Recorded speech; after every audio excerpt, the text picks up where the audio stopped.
welcome back to Nurse Training and Advocacy. We are up to lesson 9. One more after this one, and then the course will be ready. Today, I want to talk about managing people. If you've ever been in any type of management position, leadership position, you know that this is the most difficult part of the job. When you come into a position where you are responsible to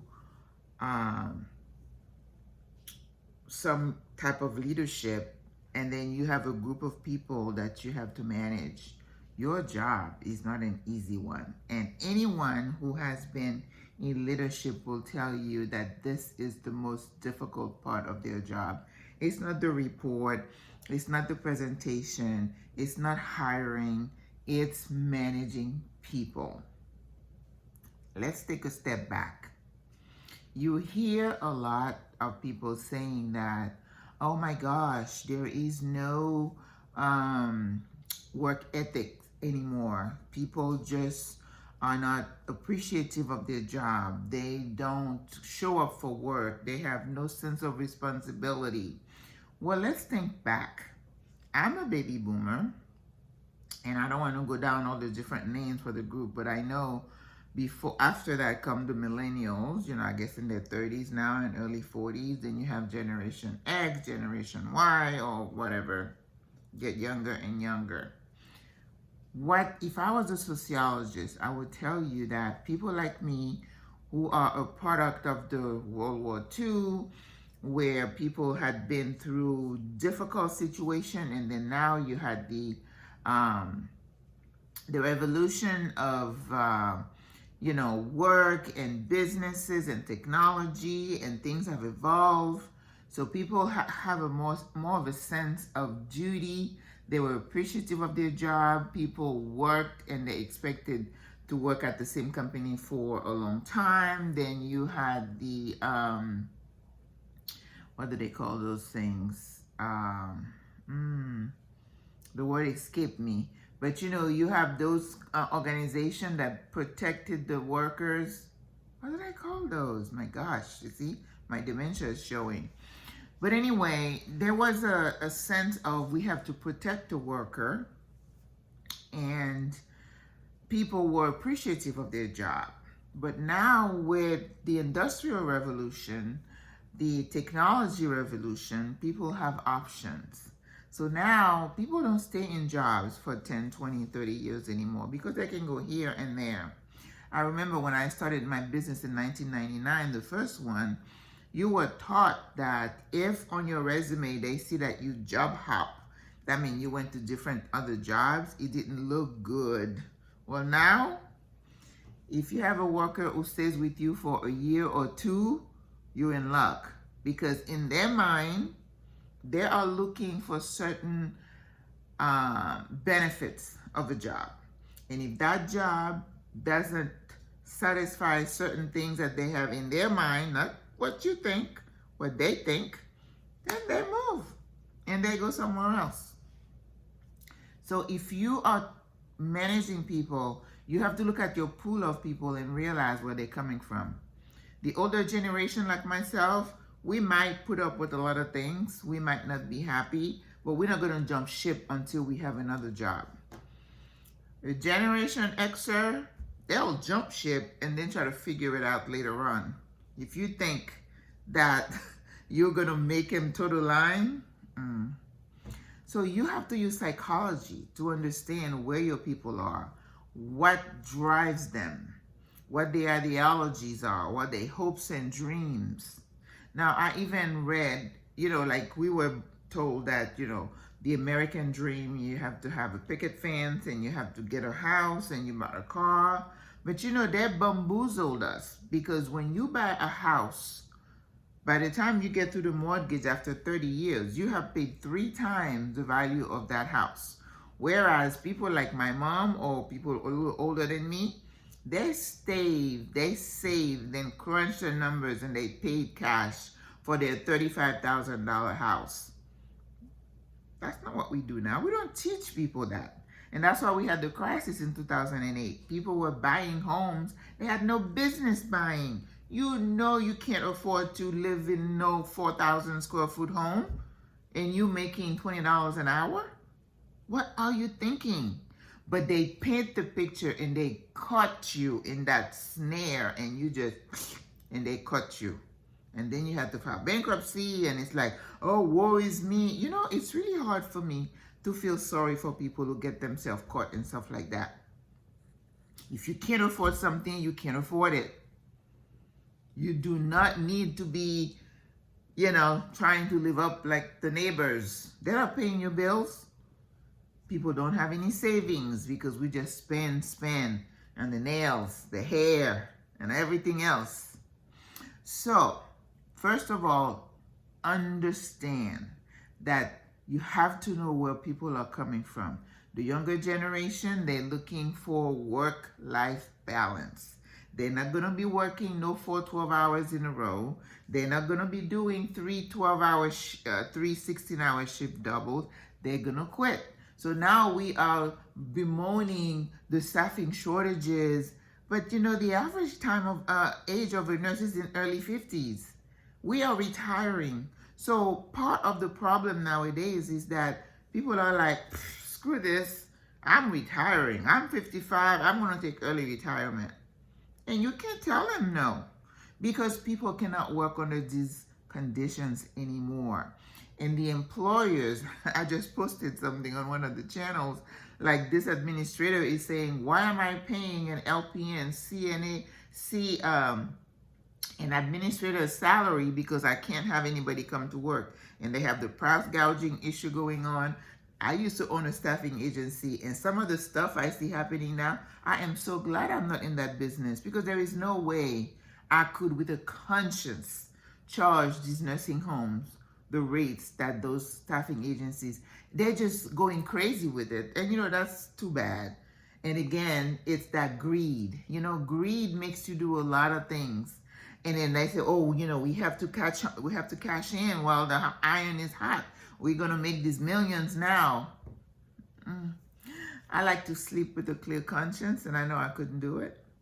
So going back to the topic, I'm getting off topic. Understanding your people, where they're coming from, what's important to them. That's why as a supervisor, you have to spend a bulk of your time getting to know your staff, getting to know what they like. You can learn a lot from listening to them, talking to their friends, their issues. Maybe they have car trouble. Maybe they don't have a car, or they have a car that is like a lemon. Maybe they have childcare issues. Maybe they have some stuff going on at the house with the spouse who may be abusive. Understanding, because you might be exhausted after a while. You don't want to take it all in, but you need to be aware. You need to understand what your CNAs are going through. And if you can encourage and you can facilitate, that makes you a superior supervisor. And you don't have to do it for everybody, but wherever you can assist, just go in there and lend a hand. Let them know that you understand. Try to lighten the load a little bit as much as you can. If they ask for time off, if they're coming in a little bit late, understand. Be a human. Be a human. And they'll so appreciate that. Having said that, you can try to be nice to people. You understand. You know what's going on in their life. You try to help as much as you can. But I want to caution you, don't expect that it's going to be a two-way street. It doesn't mean that every single one of them is going to appreciate you or your effort. I always tell people, expect the worst. Expect that the behavior is going to be challenging. I have had CNAs walk off to unit when I'm talking to them. I have had CNAs tell me I will not, when I ask them to come in for me to talk to them in private. I will not. I've had nurses pick up their bags and walk off because they were assigned to a place where they didn't want to go. That is part of the job.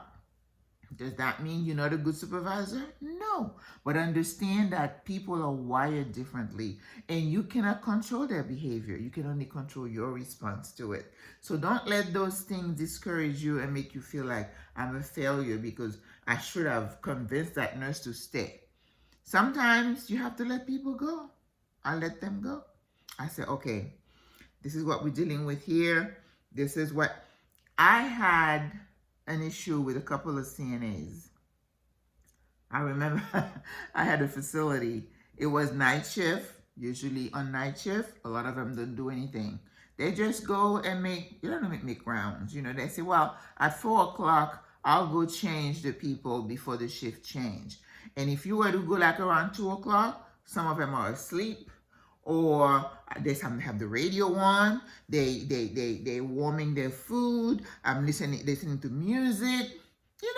If it doesn't bother me, I'm not gonna nitpick.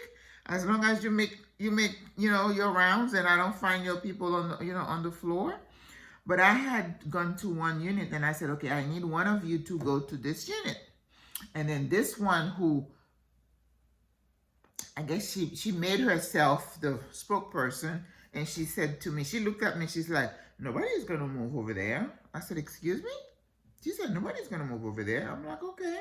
I said, but right now I'm asking you, if you don't volunteer, I'm going to choose one of you, and I need one of you to go over there. Well, we're not going. I said, okay.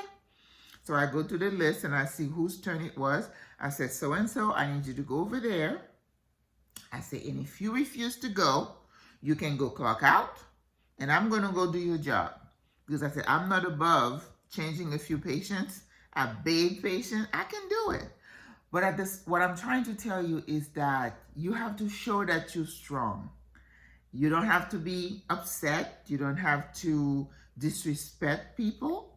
When they're trying you. What they're trying to do is they want to establish to see if you're going to back off. If you back off and they see they have the upper hand, you've lost that battle. You'll never be able to go to that staff member again and assert your authority. Not that you want to be authoritative, but again, at the same time, you need to make sure everything is equalized, okay? So they did move, but I was prepared to send that person home. Another time, I found a CNA. I looked for him everywhere. And I hope he's not listening because he knows who he is. I found him fast asleep somewhere behind the curtain. If you're a supervisor, you're looking for your CNA. They're either outside somewhere on their phone or they're hiding behind some curtains. If you make rounds, make sure you open the bathroom door, you go behind the curtain, and I found him. And he was supposed to be watching a patient who was at risk for fall. And this person, that was a history that he had. So I looked at him and I said, oh, he jumped up. And I said, okay. I said, this is not the first time you've done this. This is a habit. We've talked to you about it. I need you to clock and leave. And he looked at me, he's like, oh, are you for real? I'm like, do I look like I'm kidding? Yes, I said, this is unacceptable. So being a supervisor, the problem is if they see that you're younger or you new, they're gonna try you. They're gonna see if you're strong. They're gonna see if you can do it. Because if you buckle under there, then they have the upper hand. So it takes time to learn those skills, but you have got, and again, when I do the training, we're gonna go into more scenarios of how you handle certain employees. And of course, you got to keep yourself safe because there are some safety concerns. You don't want to antagonize someone. You don't want to get in their faces. We've heard of nurses getting ready to come to blows. No, we don't want to get that far. But sometimes you have to back off. If somebody is really irate and out of control, the last thing you want to do is go in their face and say, I said, sometimes you have to back off. It's not that you're scared or whatever. You're just trying to be wise and protect yourself, because there is such a thing as workplace violence, and we can talk about that too. Okay? So understand that dealing with people, they're all different. They come in all shapes and sizes. They have all kinds of family dynamics going on. life is messy for a lot of these people, and they've never been taught how to be kind, how to be a good employee, how to show up for work and be respectful. Okay? So this is all I have for this one. I'll see you soon. See you next time.